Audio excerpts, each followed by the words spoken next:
Welcome back after the break. और अब हम बात करेंगे एक ऐसे अजीम इंसान की जिनकी स्टोरी हम पहले कर चुके हैं। हाल ही में बहुत ज़्यादा वो इस वक्त फेमस हो चुके हैं क्योंकि यकीन, आज़म और मेहनत की मिसाल जो बनता है ना इंसान, उसकी स्टोरीज इस तरह से वायरल होती है। और पाकिस्तान के वेट लिफ्टर मकसूद अमजद राठौर, जिन्होंने दोहा कतर में होने वाली Asian masters weight lifting championship में गोल्ड मेडल जीतकर कौम का सर फख्र से बुलंद कर दिया है। और आपको याद होगा कि हम बात भी कर रहे थे अब से 2 रोज पहले कि 65 साल से जायद उम्र के खिलाड़ियों की 96 किलोग्राम कैटेगरी में हिस्सा लेते हुए मकसूद अमजद राठौर साहब ने 55 किलोग्राम स्नैच और 70 किलोग्राम क्लीन एंड जर्क के साथ मजमूई तौर पर 125 किलोग्राम वजन उठाकर पहली पोजीशन हासिल की है। Can you imagine.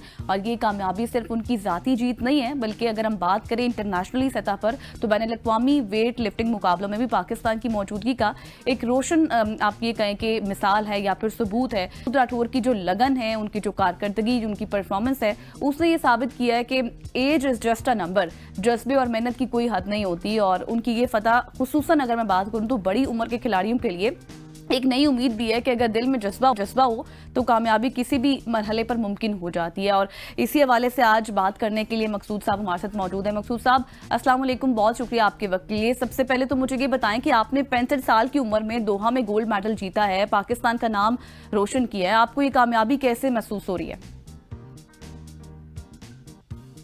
सफ़र मेरा जो शुरू हुआ था, बेसिकली हमारी फैमिली जो है वो सारे स्पोर्ट्समैन हैं और बचपन से ही मुझे शौक था और 11 साल की उम्र में मैंने स्पोर्ट्स शुरू की थी और आज तक ये स्पोर्ट्स मेरी जारी है। अच्छा। ये चूंकि बचपन से ही चल रहा है सिलसिला और मेरे बेटे भी स्पोर्ट्समैन हैं सारे, वो भी गोल्ड मेडलिस्ट हैं, तो इस सिलसिले में मैंने अपने आप को कंटिन्यू रखा है। एक तो मैं उनकी ट्रेनिंग के लिए अपने आप को फिट रखता था, दूसरा अपनी फिजिकल फिटनेस के लिए। तो ये जो इवेंट फर्स्ट टाइम हिस्ट्री में ये इवेंट आया है, फिर first master Asian weight lifting championship. इससे पहले पूरी दुनिया में मास्टर चैंपियनशिप हो रही हैं, पूरी वर्ल्ड में होती हैं, यूरोप में होती हैं, कॉमनवेल्थ सारी होती हैं। और मैंने 39 से लेके 43 एज कैटेगरी में 3 दफा गोल्ड हो चुका हूँ डेनमार्क में मास्टर का।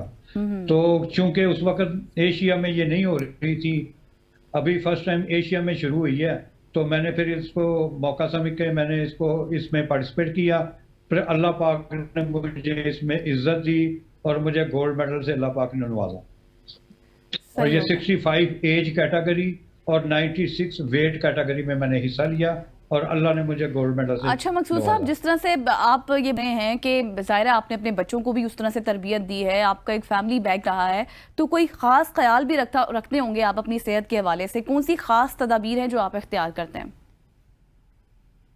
जी, जहाँ तक सेहत का ताल्लुक है, ये तो अल्लाह की देन है।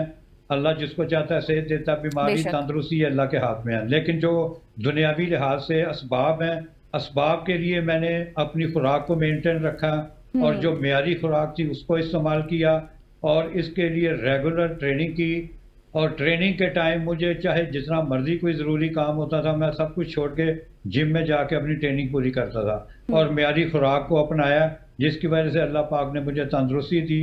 और इसमें बहुत सारे क्राइसिस भी आए हैं मेरे ऊपर, बहुत सारे हालात ऐसे आए हैं कि फिजिकल मुझे टॉर्चर हुआ। अच्छा। जिस्मानी तौर पे मुझे टॉर्चर हुआ, लेकिन अल्लाह पाक ने मुझे फिर तौफीक दी और मैं फिर अल्लाह पाक की तौफीक से दोबारा अल्हम्दुलिल्लाह फिट होके मैंने एशियन मास्टर वेट लिफ्टिंग में गोल्ड मेडल। बिल्कुल जबरदस्त मकसद से आप बात कर रहे हैं, लेकिन आपकी कोई डेली रूटीन भी होती होगी, ज़ाहिर है रोजमर्रा की वर्जिश और खुराक का भी कोई मामूल तो होता होगा आपका?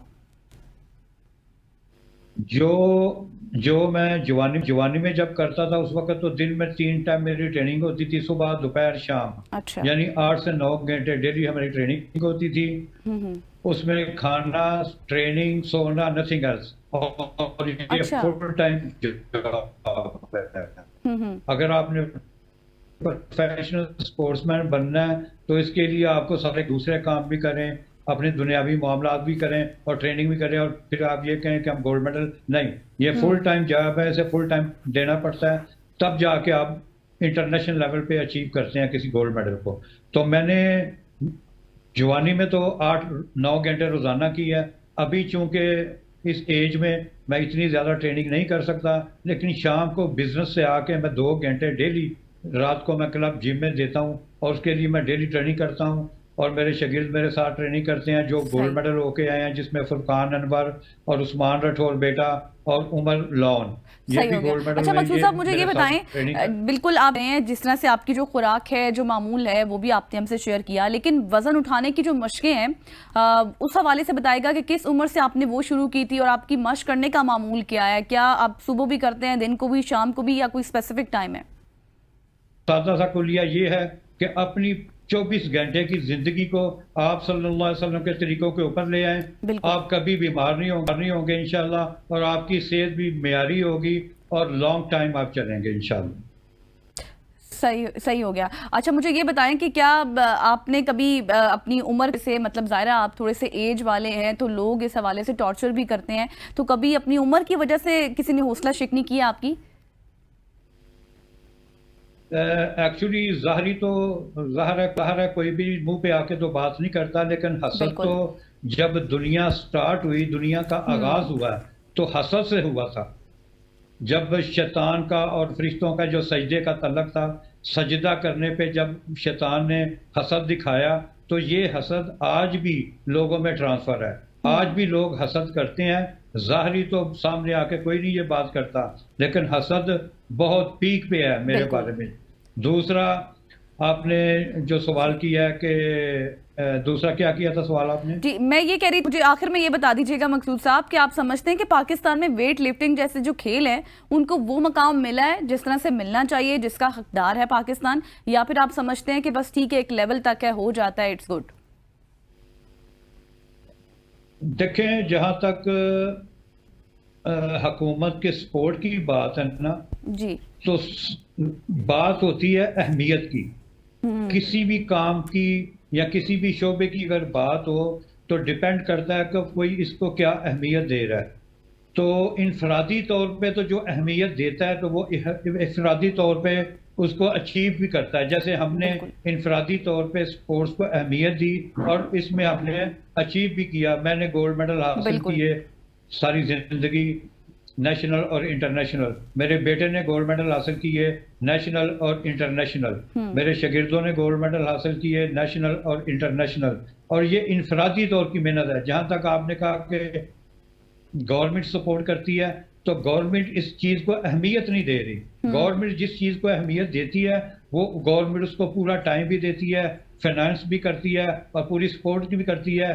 जैसे आप क्रिकेट को ले रहे हैं, क्रिकेट को गवर्नमेंट अहमियत देती है, तो क्रिकेट कहाँ पीक में आज तक। बिल्कुल। तो ये अहमियत की बात है। जिस चीज को गवर्नमेंट अहमियत देती है या समझती है, या जिस चीज को गवर्नमेंट को फायदा मिलता है, गवर्नमेंट उसी को सपोर्ट करती है, उसी को।